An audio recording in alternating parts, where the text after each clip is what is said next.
नमस्कार, hi, hello, welcome to ask in detail our famous YouTube channel enriching knowledge. Friends, आपण सुरुवात केलेली आहे डेटा स्ट्रक्चरच्या ट्युटोरियल्सला आणि आज आपण दुसरा ट्युटोरियल व्हिडिओ बघणार आहोत, ज्यामध्ये आपण पहिल्या युनिटमधील हा जो पहिला युनिट आहे यातील दुसरा पॉईंट बघणार आहोत. म्हणजेच सेकंड पॉईंट हा आहे.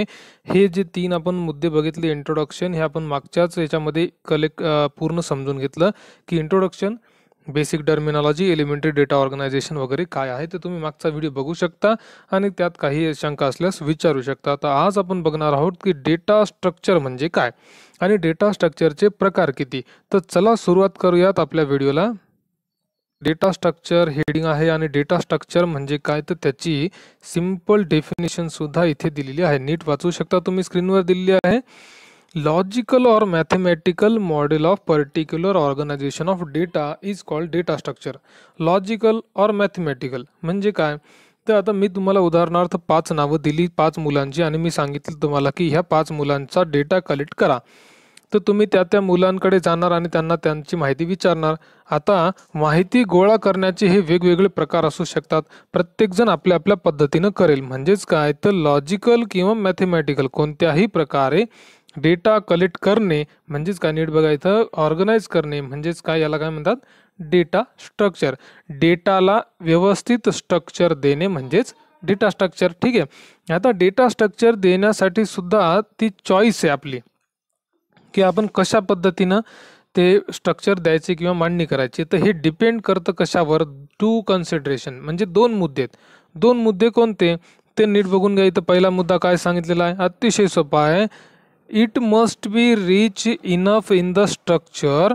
तसं तर एवढंच सफिशियंट आहे वाक्य, पण आपण नीट समजून घेऊ. या इथून ते या इथपर्यंत, या इथून ते ह्या इथपर्यंत. ठीक आहे. It must be rich enough म्हणजे जी माहिती आपण कलेक्ट केलेली आहे, म्हणजे नाव, ॲड्रेस, नंबर किंवा कोणता कोर्स केला वगैरे, हे जे आत्ता सांगितलं आपण, तर ही माहिती जी असावी ती रिच इनफ म्हणजे काय तर व्यवस्थित असावी. मिररमध्ये काय म्हणजे म्हणजे स्पष्ट दिसावी, आपल्याला ती समजावी, ॲक्च्युअल त्याच्यातला संबंध समजावा. म्हणजे काय तर पहिलं नाव घेतलंय तुम्ही राम आणि त्याच्यासमोर नंबर लिहिलाय तुम्ही श्यामचा, तर असं नाही व्हायला पाहिजे. तर त्याच्यातला संबंध समजला पाहिजे. ही झाला पहिला मुद्दा.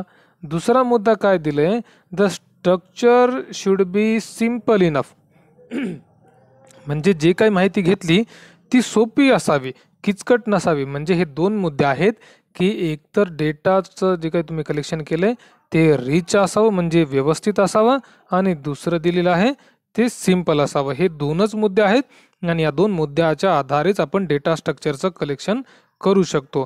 आता आपण सुरुवात करूया डेटा स्ट्रक्चरचे प्रकार. पहिला प्रकार तुमच्या समोर आहे, अरे. अरे म्हणजे काय तर हे डायग्राममध्ये तुम्हाला अतिशय सोपं समजून सांगता येईल मला. नीट बघून घ्या इथे स्क्रीनवर. याला म्हणतो आपण अरे. अरे म्हणजे काय तर डेटाचं कलेक्शन. आता यामध्ये हे जे स्टुडंट नाव दिसत आहे तुम्हाला, हे झालं अरेचं नाव. आणि हे अरेमध्ये किती एलिमेंट दाखवणाऱ्या ह्या आहेत संख्या, आणि त्या संख्यांसमोर म्हणजे हे ॲड्रेस लोकेशन आहे. ठीक आहे. की पहिल्या पोझिशनला अरेमध्ये कोणतं नाव आहे तर जॉन ब्राउन, दुसऱ्या पोझिशनला कोणतं आहे तर सँड्रा, तिसऱ्या पोझिशनला कोणतं आहे तर टॉम. अशा पद्धतीनं डेटाचं कलेक्शन म्हणजे अरे. अजून एक लक्षात घ्या, महत्त्वाचं काय तर अरेमध्ये कधीही लक्षात घ्यावं आपण, अरेमध्ये सिमिलर डेटा एलिमेंट्स असतात. नीट समजून घ्या. म्हणजे असं नाही होत की एका पद्धतीची माहिती घेतली तर त्याच पद्धतीची माहिती पूर्ण अरेमध्ये असेल, वेगवेगळी कलेक्ट होत नाही. ठीक आहे. अरे दाखवण्याच्या 3 पद्धती आहेत. नीट इथे स्क्रीनवर तुम्ही बघू शकता. सबस्क्रिप्ट नोटेशन कशा पद्धतीने दाखवलंय तर simple A1, A2, A3 up to AN. दुसरा प्रकार आहे, इथे तुम्ही स्क्रीनवर बघू शकता, पॅरेंथेसिस नोटेशन. पॅरेंथेसिस म्हणजे काय तर हे आपण ज्या राऊंड ब्रॅकेट आहेत त्या पॅरेंथेसिस हा आहे दुसरा प्रकार डिनोट करण्याचा, म्हणजे अरेला दाखवण्याचा. आणि तिसरा प्रकार आहे अरेला दाखवण्याचा ब्रॅकेट नोटेशन. तुम्ही बघू शकता स्क्रीनवर. ह्या 3 प्रकारे आपण अरे डिनोट करू शकतो. ठीक आहे. आता यामध्ये आपण पुढचं बघूयात. हे एक्झाम्पल तुम्ही आत्ताच बघितलंय. हे झालं. आता हा जो अरे होता ह्याला म्हणतो आपण 1 डायमेन्शनल अरे. ठीक आहे. अरेला तुम्ही एक तर लिनियर अरे म्हणू शकता किंवा 1 डायमेन्शनल अरे, दोन्हीपैकी कुठल्याही नावाने आपण त्याला ओळखू शकतो. ठीक आहे. आता जसे वन डायमेन्शनल अरे, आता हे एक्झाम्पल होतं वन डायमेन्शनलचं, तर तसेच टू डायमेन्शनलचे सुद्धा एक्झाम्पल आपण बघूया. तिथेच बघू शकता स्क्रीनवर तुम्ही, यामध्ये ह्या अरेचं नाव आहे सेल्स. ठीक आहे, आणि यामध्ये 2 डायमेन्शन आहेत, फर्स्ट आणि सेकंड. आता यामध्ये कुठलाही एलिमेंट शो करताना, आता उदाहरणार्थ हा एलिमेंट शो करायचा आहे, किंवा आपण इथे ऑलरेडी दिलेलं एक्झाम्पल बघू. आपल्याला 805, ठीक आहे, इथे बघून घ्या, हा नंबर आपल्याला कॉल करायचा आहे किंवा याची माहिती बघायची आहे. तर ह्याचा ॲड्रेस कसा शोधायचा, तर नीट इथे तुम्ही बघू शकता, या पद्धतीने 805ला कसं कॉल केलंय, सेल्स म्हणजे आधी त्या अरेचं नाव घेतलंय, मग स्क्वेअर ब्रॅकेटमध्ये 1,2 स्क्वेअर ब्रॅकेट बंद इज इक्वल टू 805. म्हणजे आधी कशाचा नंबर घेतलाय, तर रोचा, आणि त्यानंतर नंबर घेतलाय कॉलमचा. म्हणजे 2 डायमेन्शनल अरे जर असेल तर आधी रोचा नंबर घ्यावा लागेल आणि मग कॉलमचा, आणि मग ह्या रोच्या मध्ये ह्या कॉलममध्ये ही संख्या येते. अशा पद्धतीनं आपण 2 डायमेन्शनल अरेमध्ये सुद्धा एलिमेंट्स कॉल करू शकतो. दुसरा डेटा स्ट्रक्चरचा प्रकार आहे, आपण स्क्रीनवर बघू शकता, लिंक्ड लिस्ट. ठीक आहे, आता लिंक्ड लिस्ट म्हणजे नावातच त्याचा अर्थ आहे की 2 लिस्ट लिंक केलेल्या असतील. आता हा जो प्रकार आहे याचं डायरेक्ट एक्झाम्पल तुमच्या स्क्रीनवर दिलेलं आहे. ही एक पहिली लिस्ट आहे, ही एक दुसरी लिस्ट आहे, बरोबर आहे, आणि या 2 लिस्ट एकमेकांना जोडलेल्या आहेत. आता जोडलेल्या आहेत म्हणजे नुसतं टेबलमध्ये आपल्याला दिसलं जोडलेलं आहे असं समजून नाही चालणार, तर ह्या एकमेकांना लिंक केल्यात. कशा पद्धतीने लिंक केल्यात, तर काय वापरले लिंक करण्यासाठी, तर ते सुद्धा समजून घेऊयात. इथे या डायग्राममध्ये बघू शकता, लिंक करण्यासाठी जी टेक्निक वापरली आहे तिला म्हणतात पॉइंटर. पॉइंटर म्हणजे लिंक, एक प्रकारची लिंक करणे. आता पॉइंट म्हणजे आपण एखाद्याला पॉइंट म्हणतो ना, याला पॉइंट कर, त्याला पॉइंट आउट कर, म्हणजे काय, तर नीट बघा. आता कस्टमर हा आहे, ह्या कस्टमरला असिस्ट केलेलं आहे किंवा मदत केलेली आहे 3 नंबरच्या ह्या सेल्स पर्सनने. ही झाली लिंकिंगची टेक्निक. अशा पद्धतीनं लिंकिंग केलेली असते. ह्या लिस्टला या लिस्टशी जोडण्यासाठी वापरलेले आहेत पॉइंटर. पॉइंटरला दुसरं एक नाव आहे, आपण म्हणतो लिंक. ठीक आहे, पॉइंटरला आपण लिंक सुद्धा म्हणतो, पण शक्यतो आपण शब्द इथे वापरायचा आहे पॉइंटरच. आता पॉइंटर का, बरेच जण विचारतील की 2 लिस्टच दाखवण्यास सोपं आहे की पॉइंटर वापरून अजून जास्त ताण वाढवायचा आहे. तर मित्र आणि मैत्रिणींना असं आहे की हा टेबल आपण मुख्यद्वारे घेतलेला आहे आणि ह्या टेबलला लिंक केलेले याच्याशी. मग लिंक करण्यासाठी जे पॉइंटर वापरलेलं आहे, त्या पॉइंटरची स्पेशालिटी अशी आहे की पॉइंटर हे खूप कमी साईजमध्ये काम करतात, त्यामुळे अतिशय वेगाने काम करण्यासाठी आपल्याला पॉइंटरची मदत होते.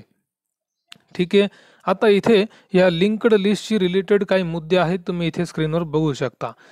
जसं 2 सेपरेट अरे आहेत. आता लिंक्ड लिस्ट पुन्हा एकदा समजून घ्या, ह्या ज्या 2 लिस्ट आपल्याला दिसतात किंवा हे पहिल्याच ह्याच्यामध्ये आपण बघितलं, ह्या 2 लिस्ट आहेत म्हणजे हे 2 अरे आहेत वेगवेगळे, आणि हे 2 अरे एकमेकांना कनेक्ट केलेले आहेत, आणि ते कनेक्ट केलेले आहेत इथे बघू शकता पॉइंटरच्या आधारे. जी आपण आता थेअरी मराठीमध्ये ऐकली तीच सगळी थेअरी ह्या इथे पूर्ण इंग्लिशमध्ये दिलेली आहे. अतिशय सोप्या पद्धत आहे, ही सुद्धा माहिती सोपी आहे, आपण सांगितलेली सुद्धा माहिती सोप्या पद्धतीने दिलेली आहे. तर ही माहिती तुम्ही सहज वाचून घेऊ शकता. कोणत्या डायग्राममध्ये काय दिले, जे आत्ता आपण बघितलं, ह्या डायग्राममधली माहिती आणि या डायग्राममधली माहिती ह्या थेअरीमध्ये दिलेली आहे. ठीक आहे, आता आपण पुढचा काय मुद्दा बघून घेऊयात. इथे तुम्ही बघू शकता अशा पद्धतीने सुद्धा दाखवता येतं. म्हणजे जसं आता ह्या मागच्या डायग्राममध्ये आपण कस्टमरच्या टेबलमध्येच किंवा कस्टमरच्या अरेमध्येच जसं ही सगळी माहिती पॉइंटरची दाखवली होती, किंवा या कस्टमरच्या लिस्टला पॉइंटर सगळे कनेक्ट केलेले आहेत, तशाच पद्धतीने इथे सुद्धा आपण दाखवू शकतो सेल्स पर्सनच्या लिस्टला पॉइंटर सुद्धा कनेक्ट केलेले आहेत. तर कोणत्याही लिस्टला, कोणत्याही अरेला तुम्ही पॉइंटरची लिंक देऊ शकता. इथे तुम्ही बघू शकता जे आता आपण सांगितलं, ऑल्दो द टर्म, नीट बघा वाचा, इथे पॉइंटर किंवा लिंक दोन्ही सुद्धा सिनॉनिम आहेत, पण शक्यतो आपण काय करतो, will try to use pointer. अतिशय स्पष्ट शब्दात इथे दिलेले आहे. त्यानंतर पुढचा प्रकार बघूयात आपण, ट्री. ट्री म्हणजे जसं आता खरंच ट्री आपण लिटरली शब्द घेऊ शकतो. ट्री म्हणजे झाड. जसं झाड आणि झाडाच्या फांद्या ह्या पसरत जातात, वाढत जातात, तसंच इथं सुद्धा डेटा स्ट्रक्चर हे वाढत जातं. उदाहरणार्थ इथे तुम्ही डायग्राम बघू शकता. डायग्रामवरून आधी तुम्हाला स्पष्ट अंडरस्टँडिंग येईल. इथे तुम्ही स्क्रीनवर बघू शकता एम्प्लॉय. हा आता हे आपण म्हणू हे मूळ आहे किंवा हे खोड आहे. या खोडापासून ही एक फांदी फुटली, ही एक फुटली, मग ह्या फांदीपासून तुम्ही बघू शकता इथून अजून 3 फांद्या फुटल्या. अशा पद्धतीनं ट्री स्ट्रक्चर हे वाढत जाणारं स्ट्रक्चर आहे. तर लक्षात घेण्याची गोष्ट आहे की आपण आता डेटा स्ट्रक्चर जे बघितले अरे आणि लिंक्ड लिस्ट वगैरे, आणि आता हे ट्री, तर हे ट्री कोणत्या प्रकारमध्ये आलं? जसं अरेला आपण म्हणालो होतो की नॉन अरे कसा होता? लिनियर होता. लिनियर म्हणजे काय? लाईनशीर. आता ट्रीला तसं म्हणता येईल का? तर नाही. ट्री कशा पॅटर्नचा आहे? Non linear. ठीक आहे, म्हणजे हे लाईनशीर नसतात, तर हे कुठेही कशाही पद्धतीने वाढत जाणारे डेटाबेस आहेत. ठीक आहे, इथे तुम्ही स्क्रीनवर बघू शकता पहिल्या लाईनमध्ये दिलेले data frequently content hierarchical relationship between various elements. म्हणजे काय? The data structure which reflects this relationship is called rooted graph. नुसत्या ट्रीला आपण काय म्हणू शकतो? रूटेड ट्री ग्राफ, किंवा नुसतं सिम्पली ट्री. इथे पुढेच दिलेलं आहे सिम्पली ट्री सुद्धा म्हणता येतं. तर अशा पद्धतीने ट्री हे एक सुद्धा डेटा स्ट्रक्चरचं चांगला प्रकार आहे. त्यानंतर अजून पुढचे प्रकार बघूयात आपण डेटा स्ट्रक्चरचे. पुढचा प्रकार आहे स्टॅक. स्टॅक म्हणजे काय? तर स्टॅक लगेच एक्झाम्पल सुद्धा बघू. इथं स्टॅक म्हणजे काय? तर इथे स्क्रीनवर बघू शकता धिस इज स्टॅक. याला आपण म्हणतो स्टॅक. स्टॅक म्हणजे काय? तर एक प्रकारे कंटेनर बघू शकता भांड्यासारखा आहे, आणि त्यामध्ये आपण डिशेस ठेवत आहोत असं आपण समजू. मग आता जशा एक एक डिशेस ठेवतो आपण, सगळ्यात पहिल्यांदा जी ठेवू ती कधी पण तळालाच जाणार, बरोबर आहे. म्हणजे कोणतं पॅटर्न आहे? तर नीट बघा, इथे तुम्ही स्क्रीनवर बघू शकता पॅटर्न कोणता आहे? Last in first out. म्हणजे जे सगळ्यात शेवटी एखादी जी गोष्ट ठेवली असेल ती साहजिकच आहे वरच्या लेवललाच असेल, टॉपलाच असेल. म्हणूनच त्याच गोष्टीला आपल्याला पहिल्यांदा काढावं लागेल. कुठल्याही पोत्यामध्ये जेव्हा आपण काही गोष्ट भरतो तर जी वर असेल तीच निघणार आधी, बरोबर आहे. तर त्यामुळे त्या स्ट्रक्चरला काय म्हणतो आपण? Last in first out. आणि जो वरचा ओपन भाग असतो त्याला आपण म्हणतो टॉप. पुढचा प्रकार आहे क्यू. क्यू म्हणजे काय? तर लाईन. आणि इथं पॅटर्न कोणता आहे? फिफो, म्हणजे फर्स्ट इन फर्स्ट आउट. डायग्राममध्ये चेक करा, ही झाली क्यू. क्यू म्हणजे लाईन. जसं आता सगळ्यात पहिल्यांदा नंबर हा ह्या व्यक्तीने लावला तर ह्याचंच काम सगळ्यात पहिल्यांदा होईल, म्हणजे फर्स्ट इन फर्स्ट आउट. आणि आता पुढचा प्रकार कोणता आहे? तर इथे तुम्ही स्क्रीनवर बघू शकता ग्राफ. ग्राफ सुद्धा कशी असते? तर इथे बघू शकता हे आहे graph. Graph is nothing but like a map. आणि ग्राफ काय शो करते? तर दोन एलिमेंट मधलं रिलेशनशिप, म्हणजे ह्या एलिमेंटचा आणि या एलिमेंटचं, या दोघांचं काय रिलेशनशिप आहे, किंवा कुठून कुठं प्रवास झाला. आता ही एअरलाईनचा प्रवास दाखवणारा हा ग्राफ आहे. ठीक आहे, कोणत्या शहरावरून विमान कशा कशा पद्धतीने गेलं. तर हे सगळं होतं डेटा स्ट्रक्चरबद्दल. अशाच पद्धतीने काही माहिती जर तुम्हाला समजली नसेल किंवा काही शंका असेल तर तुम्ही इथे कमेंट बॉक्समध्ये कमेंट करू शकता. आपण अजून त्याला सांगण्याचा पुन्हा एकदा प्रयत्न करू. कुठली अडचण आल्यास feel free to comment. Thanks for watching. Bye.